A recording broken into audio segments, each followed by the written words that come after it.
Dari tadi kita hanya membicarakan tentang karbohidrat yang baik dan layak dikonsumsi. Bagaimana dengan karbohidrat yang tidak baik? Sebetulnya istilah tidak baik itu masih terlalu kejam memang. Tetapi salah-salah kita sendiri yang masih mengkonsumsinya setiap hari.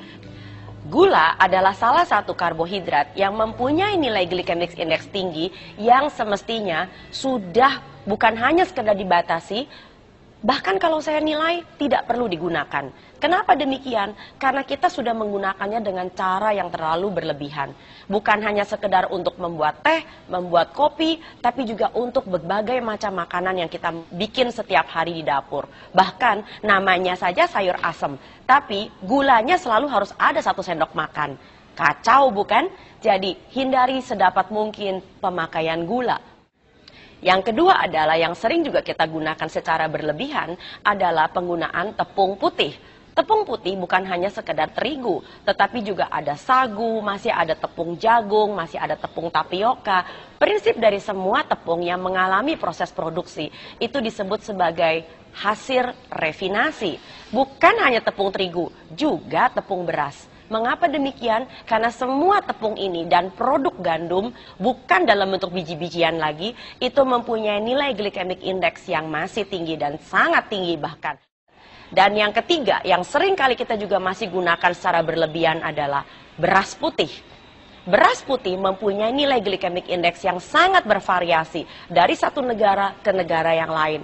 Bahkan beras yang pulen, wangi, kristal itu adalah beras yang sudah melalui begitu banyak proses produksi, di mana bukan hanya sekedar kulit arinya sudah hilang, tetapi juga lembaganya sudah diambil untuk menghindari pembusukan yang terlalu cepat, bahkan sudah diberi pengharum, diberi pemutih bahkan.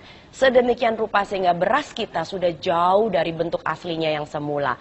Apabila Anda betul-betul masih menginginkan adanya beras, makanlah beras pecah kulit.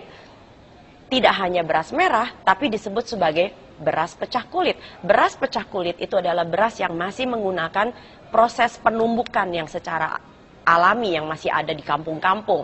Bukan melalui proses penggilingan dan proses refinasi.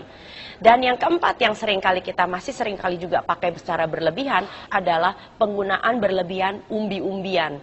Umbi-umbian di dalam kasus tertentu mempunyai nilai glycemic index yang tinggi, terutama apabila digunakan dengan cara-cara yang tidak benar. Misalnya, banyak orang diabetes memilih makan kentang rebus. Padahal kentang kalau direbus, nilai glycemic index-nya semakin meningkat. Apalagi orang Indonesia, kentangnya rebus, lalu kemudian kulitnya dibuang. Nah, justru kentang yang masih ada kulitnya, itu masih membantu agar nilai glycemic index-nya tidak terlalu tinggi. Dari tadi kita juga bicara soal nilai glycemic index tinggi yang mengganggu kesehatan manusia. Memang ada apa sih dengan nilai glycemic index yang tinggi? Makanan-makanan yang begitu mudah dicerna menjadi gula akan mengakibatkan gula darah Anda dan saya meledak dalam waktu yang sangat singkat, bahkan seringkali kurang dari 2 jam. Yang terjadi adalah badan kita mengeluarkan yang disebut sebagai hormon insulin. Hormon insulin mempunyai pekerjaan tekan gulanya, lalu kemudian di stok, disimpan. Nah, simpanan gula itu seringkali disimpan dalam bentuk yang disebut sebagai glikogen, entah itu di otot atau di dalam hati. Tapi jangan lupa, deposit di dalam otot dengan hati itu sangat kecil sekali. Jadi larinya kemana? Jaringan lemak lah ya. Nah, yang terjadi adalah kalau lemak Anda semakin lama semakin banyak. Jadi pekerjaan insulin adalah tekan gulanya, simpan jadi lemak. Tekan gulanya, simpan jadi lemak. Sudah tahu kan kenapa makan karbohidrat ujung-ujungnya juga jadi gemuk, walaupun non-fat. Nah, apa yang terjadi sekarang apabila insulin Anda sudah masuk ke dalam taraf yang mengerikan, terlalu tinggi? Yang pertama, risiko resistensi insulin akan terjadi, yaitu di mana insulin Anda sudah tidak mampu lagi untuk secara sensitif menekan kadar gula yang berlebih.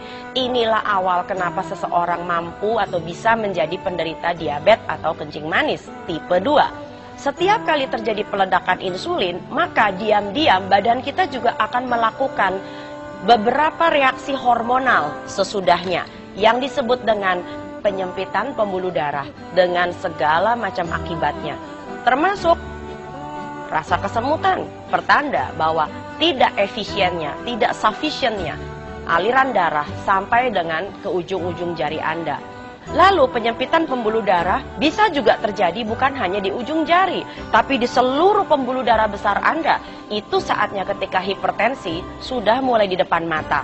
Apabila pembuluh darah Anda sudah mulai menyempit, bukan hanya sekedar di pembuluh darah sepanjang badan, tapi juga sampai dengan pembuluh darah otak, maka segala macam risiko akan mulai muncul.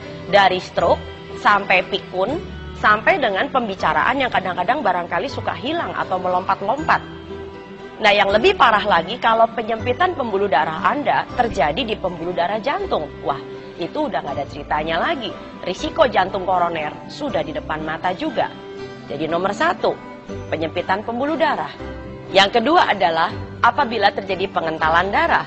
Dan yang ketiga adalah terjadinya penurunan daya tahan kekebalan tubuh. Daya tahan tubuh yang seringkali kita diserang oleh masalah seperti ini adalah tentang fokus. Jadi, hati-hati dengan karbohidrat Anda. Jangan sampai Anda salah pilih.